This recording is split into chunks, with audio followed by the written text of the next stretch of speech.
Kasabay ng pangangalampag ng taong bayan na panagutin ng mga may responsibilidad sa kinurakot na flood control project sa bansa, isinagawa ang isang forum ng UP National Engineering Center. Yan ay para pag-usapan ng mga solusyon. Isa na rito ang nature-based solution tulad ng mangrove o bakawan. Role model dito ang bayan ng Prieto Diaz sa Sorsogon na naging sandigan ang mangrove o mga bakawan laban sa anumang unos at pagbaha. Paano nga ba ito makatutulong sa ating kinabukasan? Alamin sa Balitang A to Z ni Stanley Gahete. While we clamor for transparency and accountability, it is equally important that flooding, because it's a real threat to Philippine communities, whether urban or in the rural setting, it still has to be addressed, no? Hindi na nga matapos-tapos ang issue ng korupsyon sa flood control projects, hindi rin natatapos ang epekto ng climate change na patuloy na nagpapabaha sa maraming komunidad. Kaya naman suhestyon ng mga eksperto, hanggat may oras pa, pag-isipan na ang mga solusyon.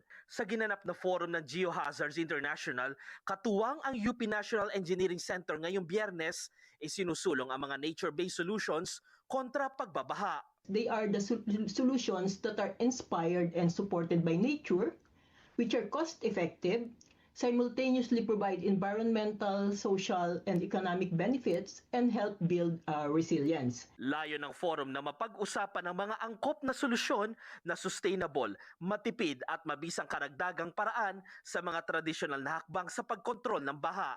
Kabilang narito ang mangrove para sa coastal flooding na may malaking kontribusyon sa pagbabaha kahit na sa mga kabayanan.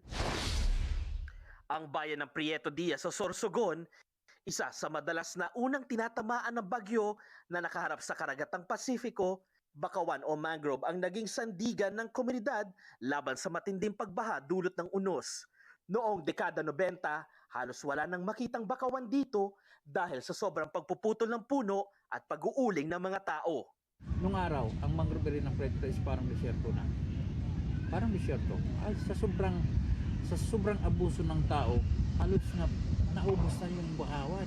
Noong 1993, nagkaroon ng programa ang Department of Environment and Natural Resources na Coastal Environment Program noong araw.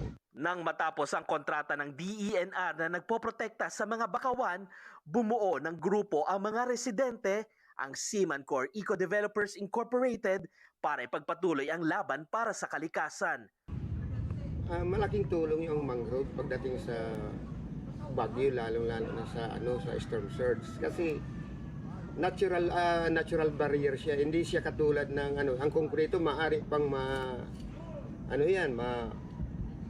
breakdown. Samantalang yung bakawan mabali man yung sanga pero hindi basta-basta ng daluyo ng dagat. Sa tulong ng mamamayan, pinatubo at pinalawak ang bakawan sa buong bayan. Maging ang lokal na pamahalaan, aktibo na rin at katuwang ngayon sa pagtatanim.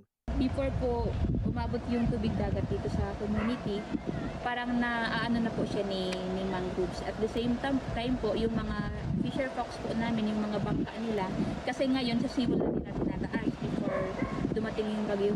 Malaking tulong po ang ginagawa ng mangrove kasi po, diyan po kadalasan nangingitlog yung mga isda. Tapos pag madami pong isda, madami din po kami mga nagagawang boneless, danggit po. Mahigit 3 dekada na ang nakalipas, pero nananatiling buhay at luntian ang bakawan ng Prieto Diaz at kinilala pa sa Best Mangrove Award ng National Government dahil sa inisyatibong ito.